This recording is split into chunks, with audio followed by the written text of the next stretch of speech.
American emailing another American about Dick Cheney? And does the NSA have capacity to find out who those parties are by monitoring, by the content of their email? No. In the United States, we would have to go through an FBI process, a warrant, to get that and serve it to somebody to actually get it. I see, but you do have the capability of doing it. But not in the United States. Not without a warrant. No.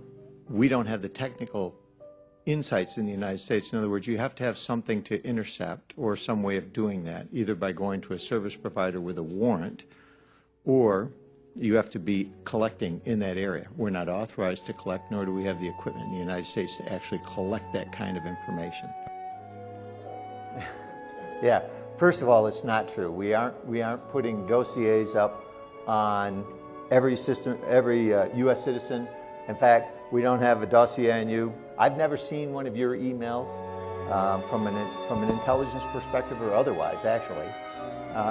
So from my perspective, these are grossly out of the truth. They really are. Talk a little bit about how the American surveillance state actually functions. Does it target the actions of Americans?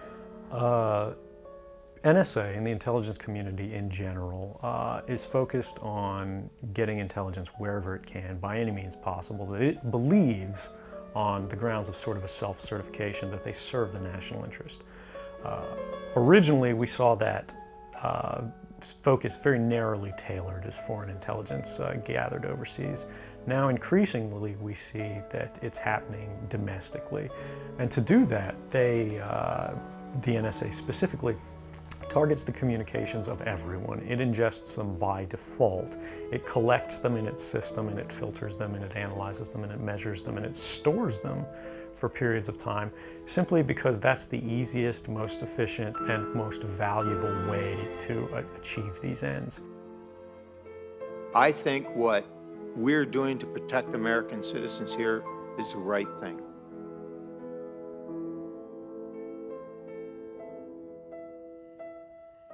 He was killed by a fucking flying robot. It's unbelievable. And the White House talked about how this was a good thing and that he was a terrorist and so on. And a couple of weeks later, they finally said, oh, sorry, he wasn't a terrorist, our mistake. So a 16-year-old American kid in Yemen, mourning the death of his father at his grandparents' barbecue, I think is how you could frame it, killed by a flying robot. And later, my president goes on television, and I say my, because I voted for him twice, stupidly, and he justifies the killing of the father and does not even mention the killing of the son. So this is generational crime. I think what we're doing to protect American citizens here is the right thing. This ties to surveillance, in that surveillance is how these people are targeted. And when you have 100,000 American soldiers on German soil, and you do not really get to choose about who gets asylum, necessarily, which seems to be the case, it becomes difficult for me to imagine that it's possible to also say that you're a sovereign nation, and it becomes possible, I think, for me to question whether or not you accept this. And the reason I wanted to come here and talk about these things tonight was that I was hoping that each and every one of you would see the connection between the surveillance of which you are a subject. You would see the imperialist connection, and you would see the connection to the murders that are taking place and the political assassinations, and say that this is enough. It shouldn't happen. We should stop it. And we should throw our bodies onto the gears to stop the machine if necessary. Why should people care about surveillance? Because even if you're not doing anything wrong, you're being watched and recorded. And the storage capability of these systems increases every year consistently by orders of magnitude, to where it's getting to the point you don't have to have done anything wrong. You simply have to eventually fall under suspicion from somebody, even by a wrong call, and then they can use the system to go back in time and scrutinize every decision you've ever made, every friend you've ever discussed something with, and attack you on that basis, to sort of derive suspicion from an innocent life and paint anyone in the context of a wrongdoer. If that sounds totally fucking crazy to you, what I would suggest is, if you think you are exempt right now, I think you will find that you are not in the future. And it is exactly this fallacy that we must get past. We must recognize that our soul salvation, if we were to quote Alexander Solzhenitsyn, it lies in us caring about each other and making everybody's business our business. And I think that this is true and very important, because I cannot have a free country when you support my tyrannical regime abroad. And I need your help to be able to feel safe to return home. I need to be able to ask for that solidarity. And without that, I don't think that that will be true for a long time. Although it could be wrong and everything could be fine in the very near future.